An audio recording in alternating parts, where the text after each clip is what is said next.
ویسے جناب اسپیکر میاں نواز شریف صاحب نے جو شعر کہا ہے بڑا برموقع اور بڑا برمحل کہا ہے، لیکن ذرا تھوڑا سا وزن کو ذرا خیال رکھنا ہوتا ہے شعر کے اندر۔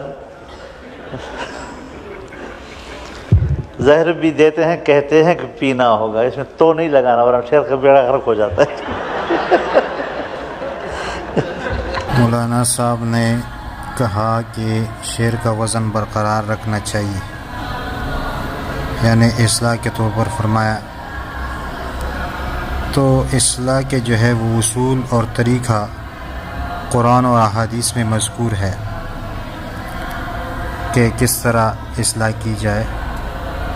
اگر اصلاح کرنے والا سمجھے کہ بسر عام اصلاح زیادہ مفید رہے گی، یا کوئی متقی پرہیزگار عالم دین کسی صاحب اقتدار کی غلطی پر سرعام اس کی اصلاح کرے تو اس کی اجازت ہوگی، تاہم اصلاح کے لیے شائستہ اسلوب اختیار کیا جائے تاکہ اصلاح نافع ہو۔ موقع محل دیکھ کر مصلحت سے سمجھانا، دعوت دینا اور اصلاح کرنا قرآن کا حکم ہے۔ حدیث میں ہے کہ مومن مومن کا آئینہ ہے۔ علماء نے اس حدیث کے تحت یہ فائدہ بھی لکھا ہے کہ جیسے آئینہ انسان کے چہرے پر موجود عیب دکھاتا ضرور ہے، لیکن خاموشی سے دکھا دیتا ہے کہ سوائے دیکھنے والے کے کسی کو نہیں پتہ چلتا کہ آئینہ نے کوئی عیب بھی بتایا ہے۔ اسی طرح مومن دوسرے مومن کا آئینہ ہے، اگر وہ اس میں عیب دیکھے تو اصلاح ضرور کرتا ہے، لیکن انداز میں کوئی سختی نہ ہو اور ذلیل کرنا مقصود نہ ہو۔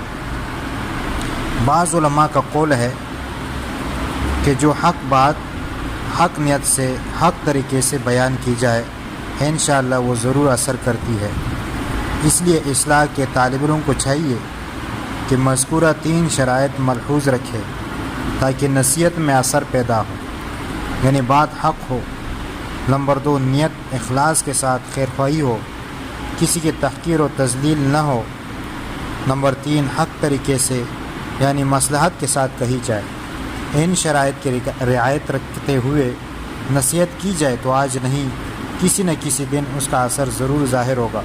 بصورت دیگر نصیحت بجائے اصلاح کے عموماً ضد کا باعث بن جاتی ہے۔ تو اللہ تعالیٰ سے دعا ہے کہ اللہ تعالیٰ ہمیں صحیح بات سمجھنے اور اس پر عمل کرنے کی توفیق عطا فرمائے۔